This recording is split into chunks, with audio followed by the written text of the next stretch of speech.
Hey, everybody. Welcome to the Gain Stage podcast, where we talk all things rock and metal. My name's Dez.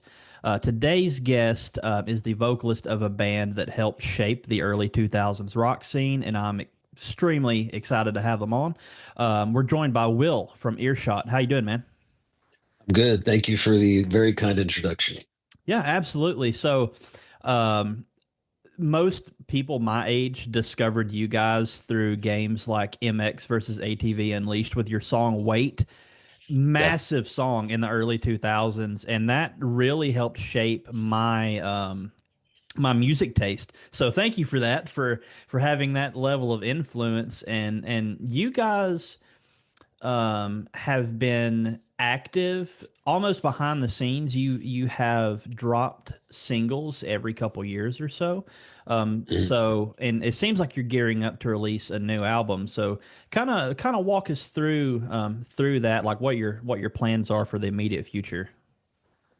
So we do have a new record coming out this fall. We don't have an exact date this fall yet, but coming this fall, it's 11 songs. Two of them we've kind of dropped already just to kind of tide everyone over. We have a lot of fans that are really excited about the idea of us putting out a new record. It's something that fans have been asking for us for a really long time. And when I say long time, I mean like at least the last 10 years. Right. And to your point, you said earlier, we have been dropping singles here and there. We were initially going to record and put out a new record back in 2020. But then, the lockdowns and COVID kind of put the kibosh on that. Hmm. Um, and then it took us a little while to kind of get our bearings back again once all of that loosened up. And plus, we wrote some more songs, and so and life and all those things. So here we are. We finally have it all done. We got Johnny K to produce the record for us. For those that might follow or not follow record production, Johnny K was also who produced our second record too, which everybody seems to love. So we Hmm. um, decided to go back to the well, on that again since it worked so great the first time. And plus, Johnny K is one of my good friends of mine, and I love working with him. And so it was just a good reason to kind of hang out for a couple of months Sure. and have some laughs and make some good music. Sure. So, what is your creative process? Like you have been the sole, I don't want to say the sole member, but you've been there since the formation of Earshot. And with different lineup changes over the year, how has the creative process changed? Well, historically, on the first record, the the couple of the guys that I started the band with back then, we all kind of had equal influence on the writing process and how the record turned out. By the time the second record came along, and that's kind of by that time the first iteration of Earshots changed, and with that the writing changed. So I wrote a lot more on the second record than I did on the first. And then on the Silver Lining, um, I wrote a little more. And on this one, with the addition of Aaron coming over, um, he's a songwriting machine himself. I mean, he's written a ton of great Hmm. songs, in his time with Breaking Benjamin. So um, it's kind of moved back to me not having to have as much of a hand in the songwriting as I have the last couple of records. And that's been a nice welcome addition for me. It kind of has taken some of the pressure off and really challenged me artistically, because I'm listening to somebody else's musical idea that I haven't heard before, and trying to figure out what to do with it. Versus when I write something, I typically have some kind of vocal melody idea Hmm. to go along with it. So, um, that's the biggest change in dynamic on this record versus the last three. I guess just having more another really great songwriter um in on this, versus me just doing the lion's share of work. Sure. Um, so it's kind of interesting, talking about that specifically, like you having the line share of the work, that's kind of what you're used to. That's how I do it. Mhm. So I'm the primary songwriter in my band. Like I write all the guitar parts, most of the lyrics, and our singer, she comes in and handles the melodies and stuff because I'm not a singer. I can't, I can't do that side of it. And like my Right. drummer and I, we've been playing together for, gosh, I don't know, 10, 15 years. So I've played with him so long, I know the drum parts he would write.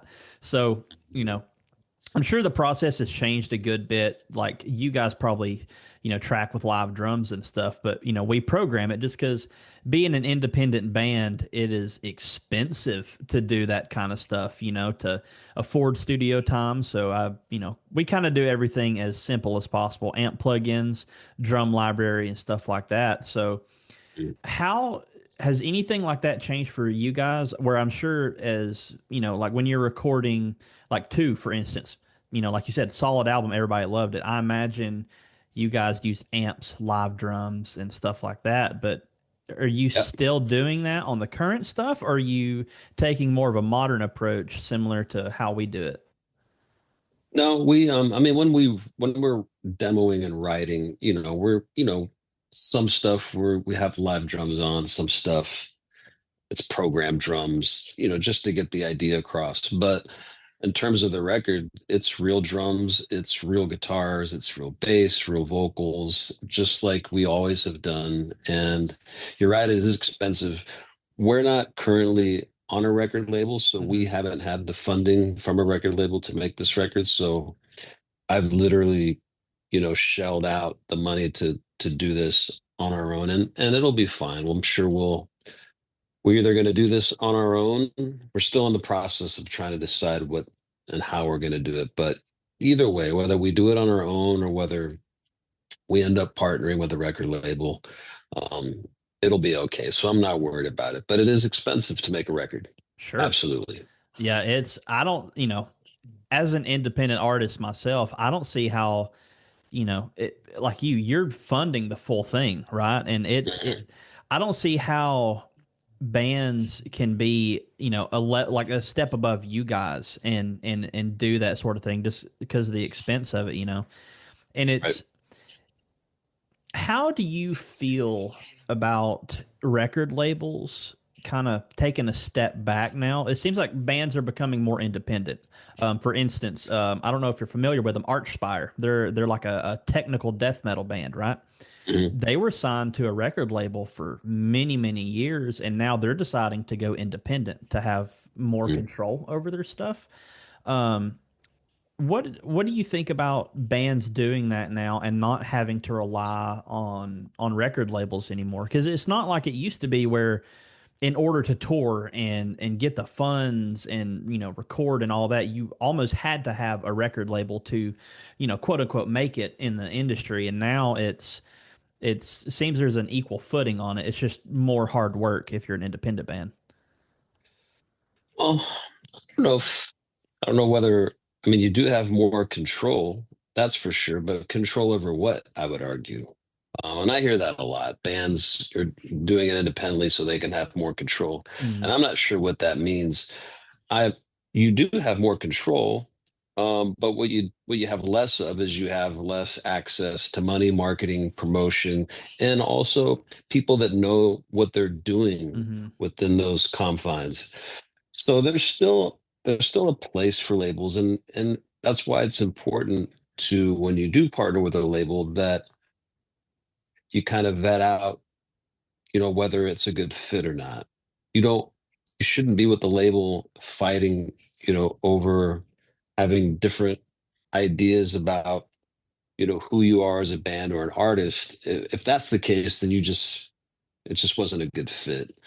But I think labels are still useful in that regard. You still need people who know what they're doing, And a lot of those people work for labels, whether it's a big label, small label, or they're working at booking agencies. There's still, you still can't find that too much. I'm not saying you can't, but it's rare that you find independent people that have an expertise in those fields that Sure. aren't working for a label. So I don't know. I mean, um, I think that what artists should focus on is writing the best music that they possibly can. And in our case, we had these demos that were half done. That was part of our issue is we don't typically finish demo songs all the way. We do like a quarter or a half a song at most, and then we kind of stop because for us, that's all we kind of need to decide whether it's a song that we want to invest more time in finishing. And so we were kind of shopping those around a little bit with labels, and because the songs weren't finished, there was a little trepidation about how this record and songs would turn out. So rather than wait and wait and wait and wait, that's when I decided let's just make it on our own and we'll deal with all the rest of it later. We really felt like we had a really, really, really great lump of songs, and we're super excited for people to hear it. As we've put a couple of these out, Hmm. and what's really encouraging to us is the fact that they're good songs, but they're not the cream of the crop songs on the record.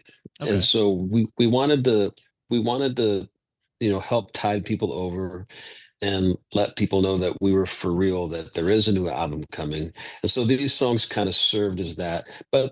And I'm not saying that these songs aren't that good. They're great. Every song I think on the album is great. And these are just songs that don't give it all away, but give a really good look at and feel for what's coming on the record. Okay. Yeah, I'm super excited. Every time you guys drop a new single, it's straight into the playlist because I know it's going to be good. Nice. I've uh, I learned my band actually covered Weight whenever we were auditioning our new singer. We had a list of songs, and my drummer and I were like, "Well, let's just throw in Weight, and we'll see how it does." And she learned it. She's like, "I've never heard these guys, but it's good." So I actually went and learned all of two, and now I've learned almost all of your backlog or your catalog, and now I'm looking forward to learning the new stuff just because it's fun to play. Like you guys write legitimately entertaining, great songs that's not just generic rock. You guys have such a unique sound and feel to your songs that a lot of bands can't really maintain. Like they typically go, they'll start here and they'll move further on the spectrum of either heavier or lighter or more poppy. But you guys Mm. have maintained a very distinct sound from like letting go even. Yeah. And that is something that bands really struggle with. And I applaud you guys for doing that because you have carved out this identity, and it's bands don't do that anymore. And like even Well, even us, yeah. I, I oh, go ahead. appreciate that. Yeah. No, I appreciate that. And we've drawn a lot of comparisons to a few bands. I'm sure. Hmm. I'm sure you know which bands I'm talking about. Yeah. And it is what it is. It's contrary to what some people may think, or maybe it's just what they imagine. I'm not really sure, but we don't ever sit around and think to ourselves or say to ourselves or have a conversation and say, hey, let's write a song that sounds like this. It's just the way we sound, and it's our brand. And our focus is to maintain always being 100% authentic to who we are as artists and players. And that's what we do. And we hope that we write songs that are captivating enough to people listening that they can relate to it, that it becomes a song that plays some part in their life, just like the favorite songs that we have, the Led Zeppelins, the Metallicas, the Alice in Chains, all did that for us and many people. And so that's what we do as artists. We try to maintain our integrity and just do what we do, and just, hope that it it helps somebody, or at the very least entertains somebody that may be listening to any of our records. Sure. And I mentioned Letting Go earlier. That was like your first almost real commercial success, right? When it came out. Hmm. Were you guys Getaway. yeah, were you guys actively were you guys active before that came out? Like, were you doing like a local band type thing, or how did that release really change the trajectory of the band? I reckon. We were a local band here in Hollywood, and we just and it was my first time as a singer in a band. I had never sang in a band before Earshot. I had, I was a guitar player. That's what I was initially, and that's what I was in local bands at the time for many years. And I was kind of playing around with singing, in coffee houses, doing, acoustic open mic night type things, but it had never entered my mind, or been any kind of desire to be a singer in a band.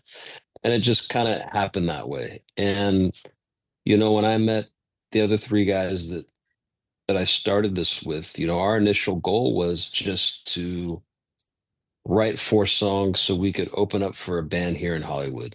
And that was our mission. And that's what we did. And after, I think, by our second or third show is when we started getting record label interest. And it was really surreal because we'd all, been in different bands doing different things, um, struggling and trying to make ends meet while we chase this dream career scenario of being in a band, and none of us had made any money doing it, or even gotten close. So it was very surreal to play just a few shows and then all of a sudden have all this record label attention. So, by the time it was all said and done, by the time we played our first show to our record coming out, it had been almost almost a few years, like maybe 2.5 years, from the time that we started playing shows until we finally found,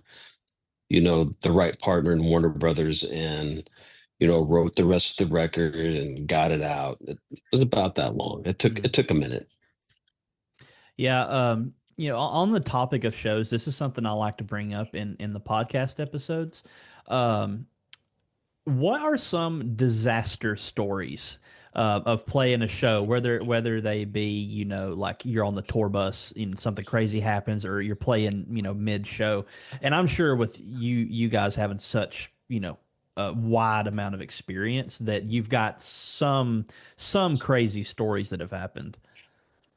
So I'll preface the story with, I think it was 1999 or 2000.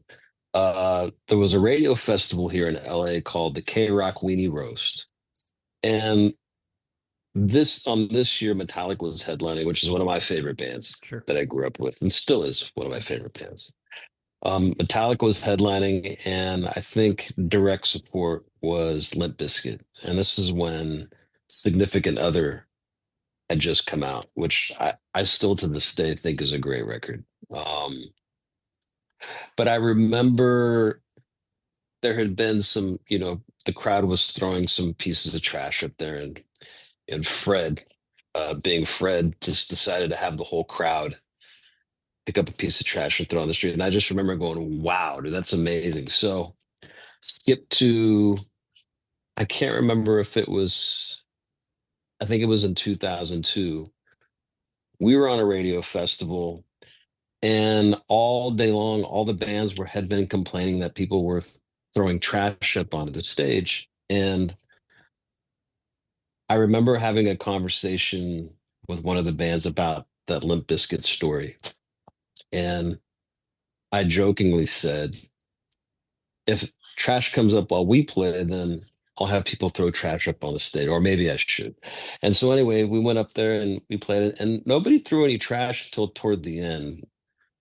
And the person that I had been having that conversation with had been standing off to the side of the stage, and we were kind of laughing. We saw a couple of pieces of trash come up, so I thought it might would be a funny idea to go ahead and reenact the whole Limp Bizkit thing. So I instructed everybody to grab a piece of trash, and everybody did. And on the count of three, I mean, it looked like Star Wars. Like you couldn't even see the sky. Like there was so much trash. It was just a layer of trash, and it was just raining trash on us. Like it was insane. And we got off the stage, and there were radio calls going over the radio. The promoter wasn't happy. The police department wasn't happy. They were looking for me. um, they hid me away, not on our bus, but on a different bus. And also, I forget who was playing after us, but there was literally 2 feet, almost 3 feet of trash deep on the Wow. stage. And so they had to, and there was beer. There were sandwiches stuck to our amps. Like, I mean, it was just a tuna sandwich. I remember a tuna sandwich because we were laughing about that. It had hit the grill of one of our guitar cabs. It just kind of slid down. Our techs, bless their hearts, they were so mad at me because they had to clean all Yeah, of the sure. gear up and get all that stuff off, and then the stage hands, like that what I intended to be just a cool sort of rock and roll moment ended up backfiring on me and blowing up in my face, and a lot of people were mad at me that day because of the mess that Yeah. was made. And also it made the festival run 5-10 minutes behind because they had to take time to clear all that trash off I mean, it was not the finest moment, but that was the most memorable disastrous story that I can think of that happened to us.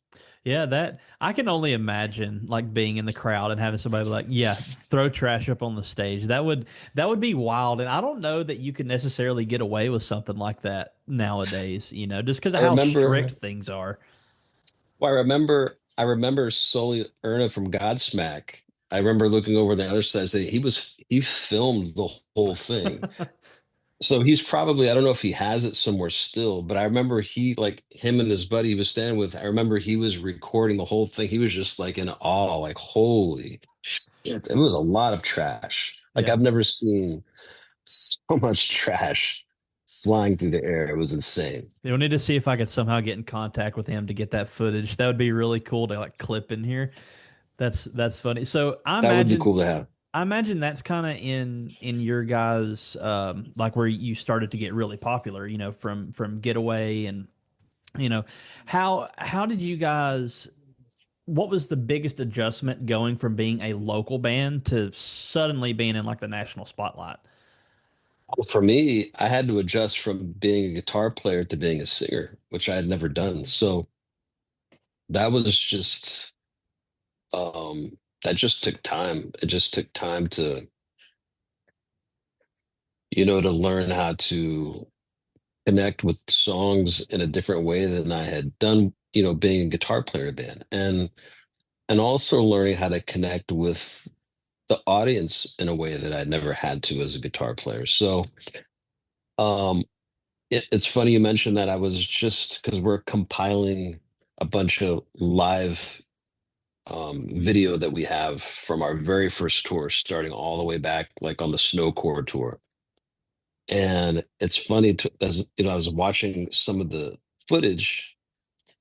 Um, no one knew who we were. No one knew any of the music that we were playing. And then to watch it just grow, from that to everybody to having, at one point at one festival, we had, just over 60,000 people singing Getaway, with us. So it's just a really neat thing to kind of watch unfold. And I felt like I sort of had an out of body experience watching it. So it was really cool. But um, I think the popularity of Getaway certainly helped my confidence, at least. In the beginning, I was a bit awkward, I think is the right word.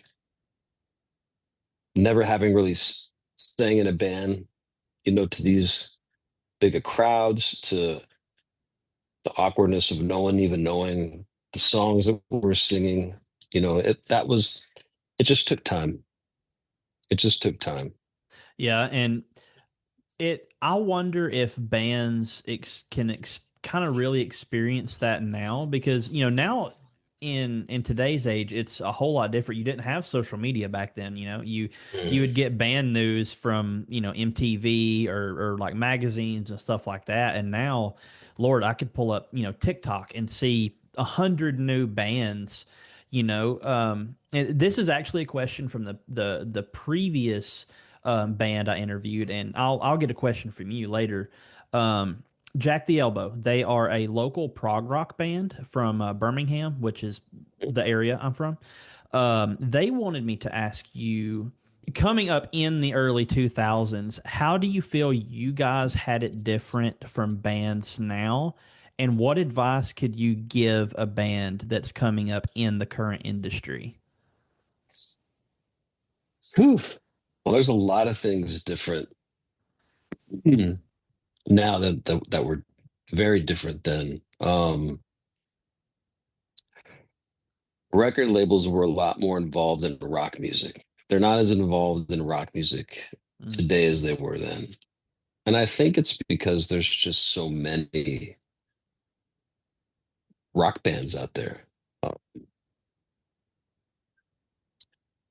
I think that um, you, well, we didn't have technology at that time to lean on like a lot of the newer bands have today. You had to be able to play it, and you had to be able to deliver it live, sure. once you got it out of the studio. Um, and that's one of the things that I started to kind of hear from fans at meet and greets and so on around 2004, 5, 6, 7, 8. I was starting to hear a lot of fans say to me that first off, they loved the show, et cetera, and how much that they were blown away that we sounded live as good as our CDs did. And I just always kind of looked at people in a sort of bewildered look, because I'm thinking, well, I mean, we played it. Why wouldn't? But after having some conversation and going deeper into it, um, what they were talking about was they were listening to bands and then going to see them play, and it wasn't the same experience. They weren't Hmm. hearing what they heard. And I think I don't know for sure, because listen, bands have off nights too. I've had them. We've all had them. Hmm. Where I mean, there were times we did shows with Audio Slave, and Chris Cornell is one of my most favorite rock singers of all time. And there were times where I literally, when we were signing autographs, doing our meet and greets or radio interviews, I would say to somebody like, "Who's singing? Like that sounded that bad." And then there'd be other nights where he sang so good, it was like a religious experience. So I want to preface that we all have bad nights. Um, but I think what people have experienced is, and then we're hearing, as I'm sure you've heard, we're hearing about bands that are really leaning on backing tracks as crutches, Hmm.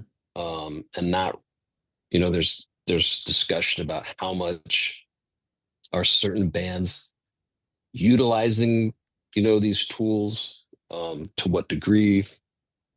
So I think that, what's different, to answer your question, although I went the long way around, is that I think technology and record labels are what's different today that was different then. Uh, I think that's the biggest thing, and having to learn how to cut through all of the noise, because there's so many bands that are trying to get people's attention. Listen to my band, listen to my new track, listen to my new album. There's literally thousands every day Hmm. that are trying to introduce their art and their music to people. And I think there's also a lot of listener fatigue for people trying to find the bands and the songs that they want to listen to. They've been given so much music with the messaging, this is the best band you'll ever hear, and they listen to it and they don't love it. And I almost feel like they're a little jaded now. And it's the complaint that I'm hearing now is it's so difficult for people to find the music that they want to find. So I think that's still something that the industry and fans are trying to figure out how to solve. So while it's good, that technology has opened the door for all bands to be able to have a shot, I think it's also what's made it a lot more difficult for everybody at the same time. Sure. Yeah, and going back to the backing track thing, that is an issue, especially when it's a large band playing.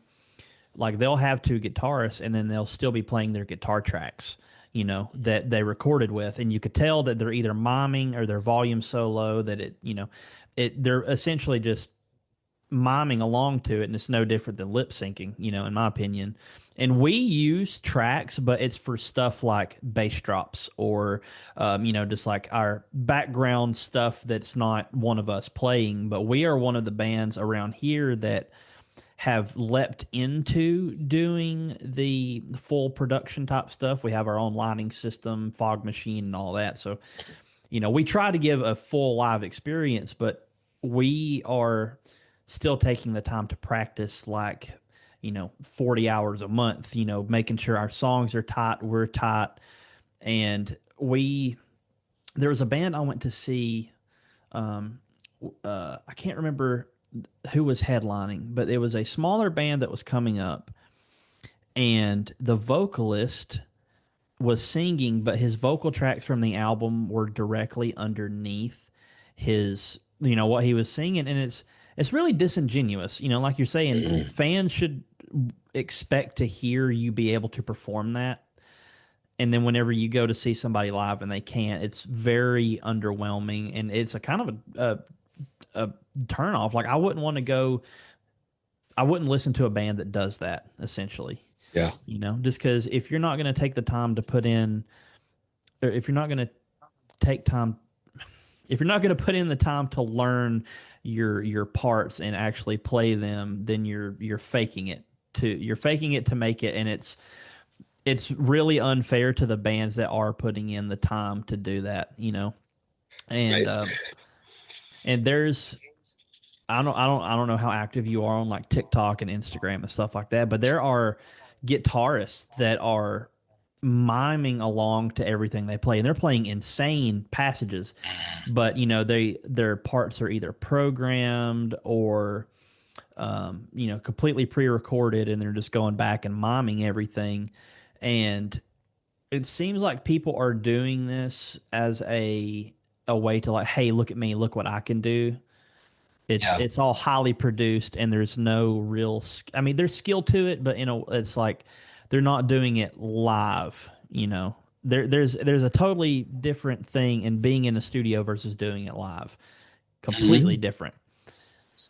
Yeah. We we utilize that in a similar way that you described. Like we don't have a keyboard player, Hmm. obviously. So, if there's, a couple of songs here and there that have something underneath. And quite honestly, if we didn't have it in there, probably no one would notice, quite honestly. But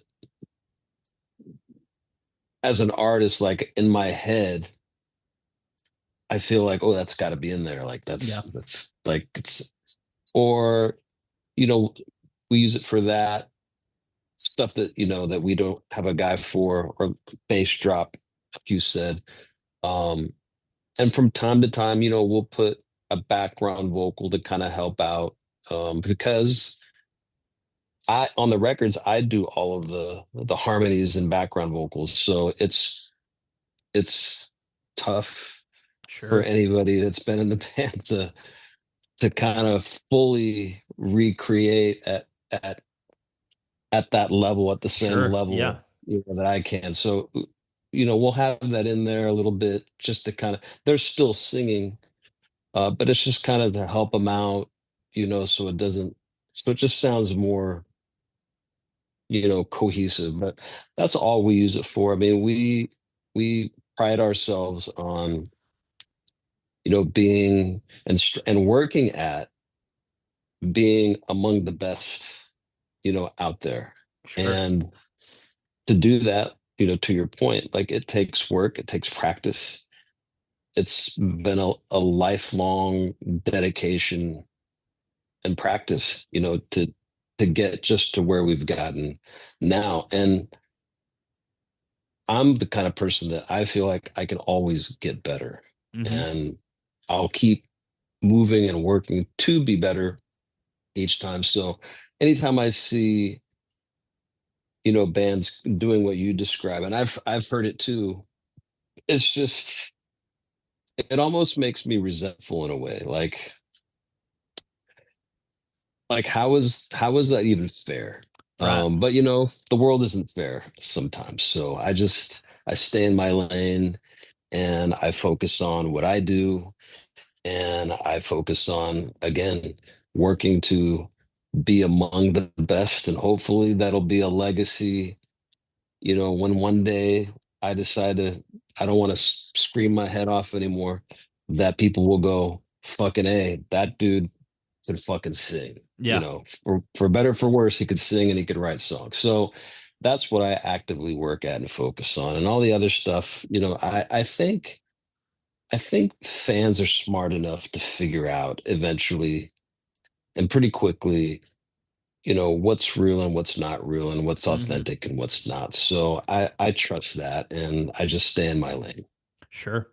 And, speaking of authentic and just, tools and technology, AI has been really prevalent in the last couple of years, and I imagine it's going to get even worse. Somebody showed me the other day a song that they had. It was a complete AI generation. There was no real human on that track. And Mhm. had I not known that it was an AI track, I would have thought that that came from a legitimate band. And it's really scary to think that you could give an AI a prompt and be like, write a song, like, for instance, write a song like Earshot, and it come Mhm. out and sound exactly like you guys. That is a scary thought. And I don't think that bands or authentic music will ever be replaced by any means, because it does have a soulless quality to it. You could tell, right? But what is your Right. opinion on AI, particularly when it comes to generating music? Um, where do you see that going, and do you think that's a problem that we should be focusing on? Well, my own personal feeling on what you described, having AI pretty much write and record and just have it all together. I don't even know if you can consider that art anymore. That's just Hmm. generated copying, Sure. is all that is. I think part of what makes great music is the fact that you can hear and feel the Hmm. heart, soul, the blood, the sweat, the tears in a song. I think humans, a computer can kind of give you a general outlook on information, right? It can tell you, what you can look forward to and expect, smoke to smell like, or what a flower can smell like, but it can't give you that experience Sure. because it doesn't know. So I think, you know, I don't know that AI will be able to copy that human touch, that emotion that is embedded in a song when it's recorded and written. I don't think that that's possible. I think it's also, I think it's lazy. Mm-hmm. And I think AI can be used in music in a way that's productive. I think that, just like, when I write, I'll use a dictionary and thesauruses to kind of help me inspire some, if I have a word in mind that's not working, not fitting, sometimes I'll look through a thesaurus and see if there's another word that will fit that means the same thing. I think AI can be used in that same way Mm-hmm. to help facilitate ideas, but using it, to craft the entire thing and sort of take away the effort that it takes to write a song, I think fans of music deserve a lot better than that. And so I Sure. don't I don't agree with it personally. There was a it was a rapper or a that's it. I had to look up the article because it made me think of it. I'm sure you're familiar with Timbaland. He's Mhm, done, yeah. He actually just launched an AI record label. mhm, It's every artist on that is an AI creation. So here's an article from a couple days ago. The artist is called Tata, and they are entirely AI. This is not a real person, not a real artist, and every bit of music that artist is releasing is AI, and that entire label that he created is just for AI music. So there's probably a team somewhere that's having these songs be generated, and it costs mhm. them nothing, and now he's being able to reap the benefits from the streaming rights on that, which is Right, that's insane to me. But you're right though, AI is a really helpful tool if you're using it as a tool and not just the primary source of creation. Like, hey, make this for me and that's all I'm going to use. We use it like right. if we're trying to come up with an idea for um, content for social media, like, hey, we need some captions or whatever, give us a couple Mhm. ideas that we could brainstorm. We use those, but it's not like we say, hey, we need an entire concept for a music video and then we stick to that. it's Right, it's useful if you use it as a tool, but right. there should be limits on, well, I don't want to say there should be limits because you can't really limit something like that because somebody's going to figure out a way around it. But it if you're using it as a tool, that's great. But if you're using it to entirely create stuff, you're using it as a crutch, and you're not growing as an artist or a musician. And it's fake. Yeah, For all exactly. intents and purposes, it's fake. It's not real. You didn't create it personally. You didn't have any hand in that. It, I mean, and listen, God bless Timbaland for, it sounds to me like he's being pretty transparent about it, Yeah, which is good. And if there's people that want to listen to that, then great. Uh, what I have what I have an issue with is not against AI or the use of it, but bands or artists that are passing off songs as songs that they wrote when they didn't write it hmm, at all. That's, I think, where the rub is. sure. Yeah, and I'm I imagine mean, that's going to listen, be. and I mean, listen, there have been bands for years, tons of bands, um, that have been using outside writers of bands, that come Hmm. in and help write.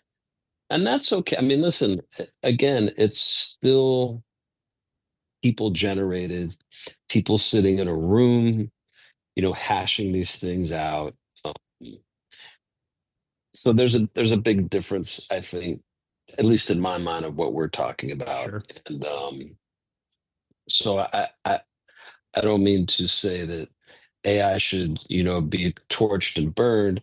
I just think if people are going to use it in that way, then it should be transparent, like Sure. it sounds like Timbaland is doing. Yeah. Earlier, I had asked what, disaster you had at a show. What is your most memorable, being your best show ever? We'll say that. Well, we've been lucky and fortunate enough to have a lot of great shows. I would say the most memorable one, I think there's a picture of it floating around somewhere on one of our social media pages. Uh, it was right around the time Getaway, I think, was in top five in the country radio. And we played this festival in Atlanta, Georgia. I can't remember the name of the festival. I don't think it happens anymore. But we were billed, I think, third or second before the headliner. So we were on the early evening, and I remember walking out, and there were over 60,000 people Wow. that were just going crazy that we were there. And the picture was taken from the vantage point of our drum tech who was sitting behind our drummer. And you just see me, and it was a big stage, and you saw me out the front of the stage, and I looked like just like a little fleck in the sea of people that were out there. That was probably my most memorable moment live, and probably the biggest crowd that we've played to, or that I've played to at once. And we've played a lot of shows with some big crowds, but that I think by far is the biggest. I couldn't imagine walking out to 60,000 people. I'd probably shit my pants. that's that's an incredible crowd. 60,000 people. That's It wild. is. Maybe I'm It hoping we'll is. get there one day. Hey, it can happen. I wasn't anything that I even ever, was striving for. It Mhm. just happened. So it can happen. Yeah, Just be and ready. yeah, we're trying to. We actually finished tracking vocals to a new song like right before you'd messaged me, and I'm like, okay, get out. I gotta I got an interview. So now after we get Nice. done, I have to go through and edit all Get back in that. it. Yeah, Yeah. and what is the biggest challenge in staying relevant in a music industry that constantly changes? Well, we're in the process of sort of reinventing ourselves at the moment. So I'll have to answer that for you in 6 to 12 months from now, Sure. Yeah. because we're learning a lot about how much the business has changed, and how marketing and promotion has changed so much. So ask me that in 6 months to a year from now, and I'll answer that for you. If you could collaborate with any current artist or producer, who would it be? Well, live or dead? If I could collaborate with any artist, alive or dead. Wow. This is not your typical question that we get. So good job on that one. You Yeah, got me. sure. I mean, if I'm gonna go big, I guess I'll go for it. I'd say John Lennon. That's a good one. That's a good one.